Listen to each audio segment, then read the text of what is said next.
Conducting, I think, bringing the music to life with different groups of people all the time, because every musician brings something of themselves to a performance.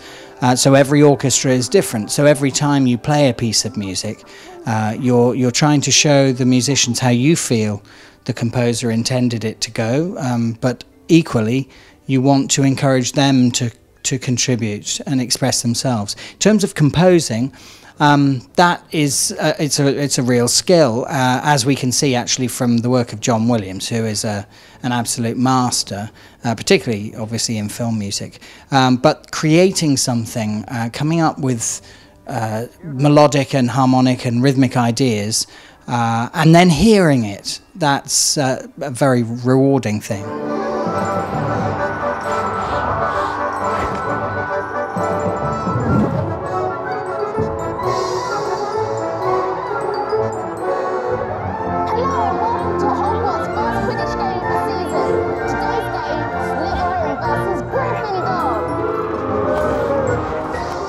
Well, they're part of a team. Within that team, there are smaller teams. So the strings are obviously quite a big unit, but each section of the strings brings something. Each individual player has a responsibility to contribute towards that team. And the more they're together, the more unified and rich the sound becomes. But of course, the woodwind players, the brass players particularly, are also soloists. So the oboes, for instance, will have big solos, and the flute will have a big solo maybe. So they can afford to be a little more individual than the strings may be. But what I encourage is that everybody become engaged in the music and bring something of their personality. The bludgers are up, followed by the golden snitch. Remember, the snitch is worth 150 points. The seeker who catches the snitch ends the game.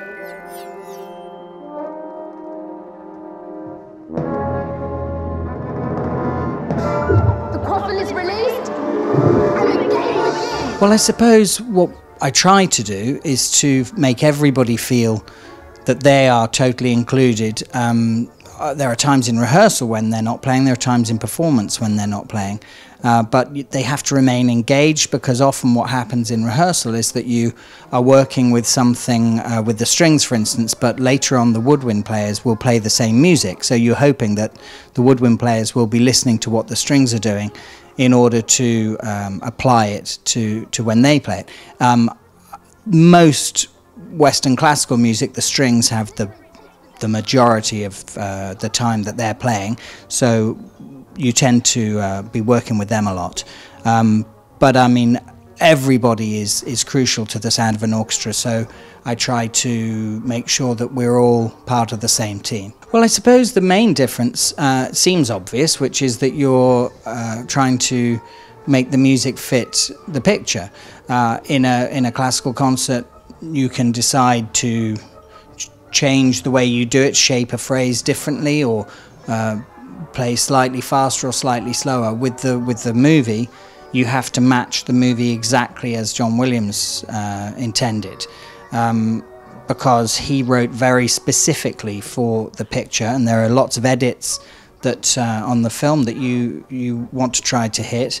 At the same time, you want to shape the music as beautifully as, hopefully, as beautifully as he did when he recorded it in the studio. This is such a beautiful hall. It really is. I've been very impressed with the care that has been taken in constructing it from the audience's point of view, actually. I've noticed that the seats are very carefully placed, and they're designed differently depending on where they are in the hall, so that the listener gets sound and the viewer gets the best sight line. So I've been very impressed with that. It's a beautiful construction, and the whole complex, actually, as I've wandered around, I've been very impressed with the architecture.